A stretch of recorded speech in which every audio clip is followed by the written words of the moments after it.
Guys, so we're going to get started with our 5s and 10s math lesson today. It's going to roll pretty much like how we've done the last 2 lessons with 0s and 1s and 2s and 4s. We're going to start off with a little mental math though, because we just talked about this. I'm going to give you the equation, and the equation I'm giving you is 2 times 6. I want you to pause and think of what the product of that is. You should have come up with 12. We're going to use this equation, 2 times 6 equals 12. And I want you to keep that in your brain because I want you to use it to solve 4 times 6. Pause the video and see how you can use what 2 times 6 is 12 to equal 4 times 6. So, if we're thinking about an array, or circles and dots model, I have 2 groups of 6. If I want to get from 2 groups of 6 to 4 groups of 6, I know I need to double my groups. 2 groups of 6, I need to add another 2 groups of 6. So then I have a total of 4 groups of 6. Well, if 2 groups of 6 is 12, and I double it, because I'm doubling the amount of groups I have to get to 4, that means 4 groups of 6 is going to be equal to 24. Super cool. I didn't have to skip count. I didn't have to draw anything. I can just use what I already know with my 2's to figure out my 4's. Let's try another one. Alright, I want you to think, what is 2 groups of 11 going to be? And you can pause the video to figure it out. 2 groups of 11 is going to be 22. I want you to use that in your brain. 2 groups of 11 equals 22, and you're going to use it to solve 4 groups of 11. Go ahead and pause the video and see if you can figure it out. Same idea as our first problem. If I'm trying to double the amount of groups, 2 groups of 11, and now I want 4 groups of 11, I can double my product. 2 groups of 11 plus another 2 groups of 11, 22, plus another 22, is going to give me a product of 44. It's going to be important to think about how we can do some shortcuts with our multiplication and use our brain, because I don't have to skip count if I can use other parts of what I already know. That's going to be important too when we start thinking about our 5s and our 10s. So, if you would please go ahead and turn to the next blank page and title it 5s and 10s. So what you're going to do on that page is we're going to create an array for a 5 by 9. If you were in the classroom, we would be breaking out some counters. I don't know if you have counters or not in your house, so we're going to be doing it in our notebook. However, a 5 by 9 array is going to be a lot of dots, and it's going to take a long time. So we're going to do what I call a fast array. And a fast array, remember if I am writing, you are writing,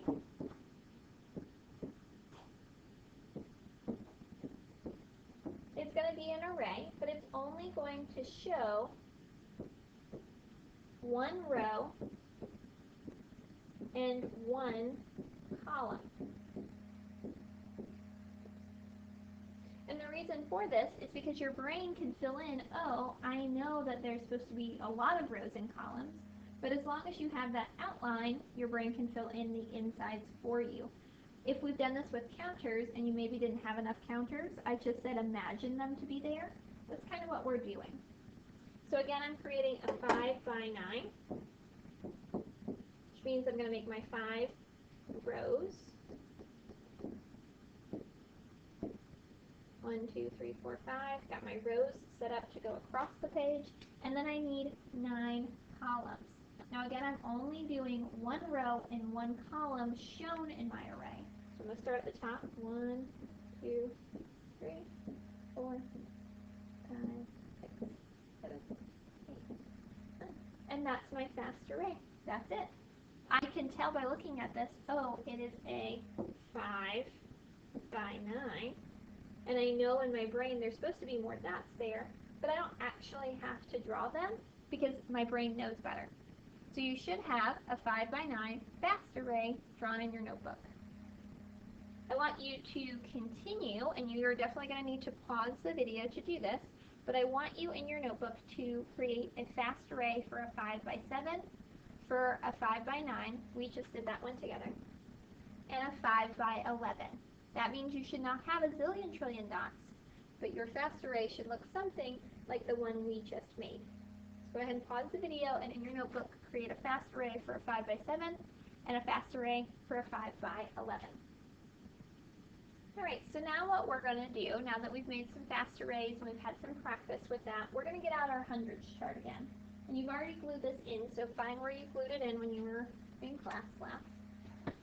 And this time we're going to be looking at our 5s. And our 5s are usually pretty easy for us, because it's something that we learned how to skip count right from the beginning.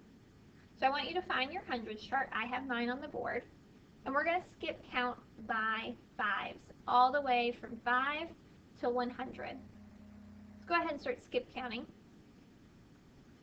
And then what we're going to do is, just like last time, we are going to color in our skip counts of 5s in with yellow. So if you have a yellow crayon or a yellow colored pencil, that would be ideal. Find something yellow, and we're going to color it in. Let's see, I have 5, 10, 15, 20, 25, 30. Keep going, and I think you're going to start to see a pattern emerging. So now we have colored in all of our 5s. I bet you can see some patterns.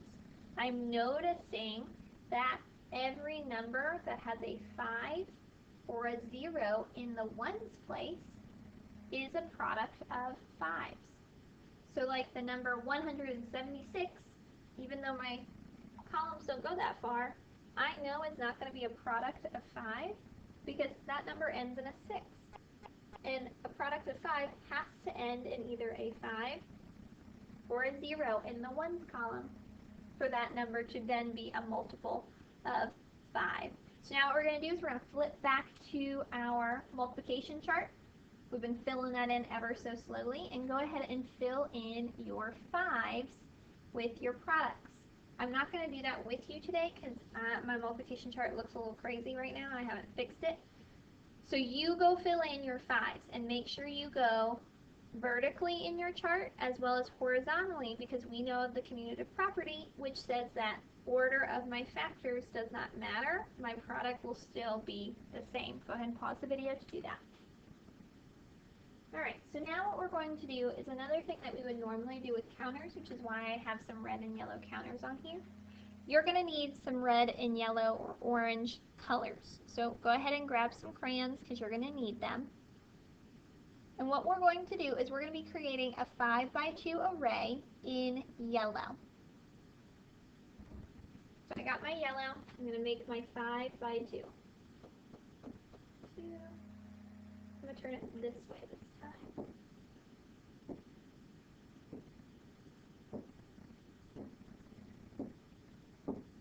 Alright, and then I'm going to label that this is 5 by 2.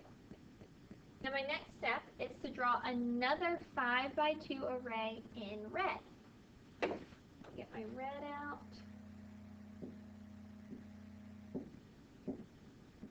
Five groups of 2. And again, this is another 5 groups of 2. And now the next step says combine both arrays to create a 10 by 2. So if I take my yellow 5 by 2 array and scooch it all the way over to my red one, I will then have a 10 by 2. So what I did is I took a 5 by 2 and then I added it to another 5 by 2, and I was able to get a 10 by 2. So for instance, it's like I took one part and then I added it to another part, and then I got a new whole. What does that remind you of? If it reminds you of something, go ahead and write a little note of what it reminds you of. So now what we're going to do, we've just kind of explored how our 5s, if we make 2 of them, if we double them, we get our 10s. That's kind of cool. So what we're going to do is you're going to take out your blue crayon, go back to that 100 charts that we just colored in with our 5s, and we're going to color in the products of our 10s in blue. Alright, so we are looking at our 10s, and I'm going to color in my 10s. Go ahead and skip count by 10s out loud. And those are the products that we're coloring in. And what's going to happen is when you color over the yellow with the blue, it's going to turn green. So the green sections are numbers that are both products of 10 and products of 5. It's very interesting. I want you to look at that and think of some things that you're starting to notice. Somewhere in your notebook, I want you to write 3 things that you noticed. And I'll go ahead and help you write the first part. I noticed. And you're going to write 3 things that you noticed. One thing that I noticed was that when I take my 5s and I do them twice, or I double them, I get my 10s. We did that with a 5 by 2 plus another 5 by 2. I doubled it, and I got my 10s. Go ahead and record 3 things that you noticed about your 5s and your 10s. Once you've done that, you are done with our math lesson today.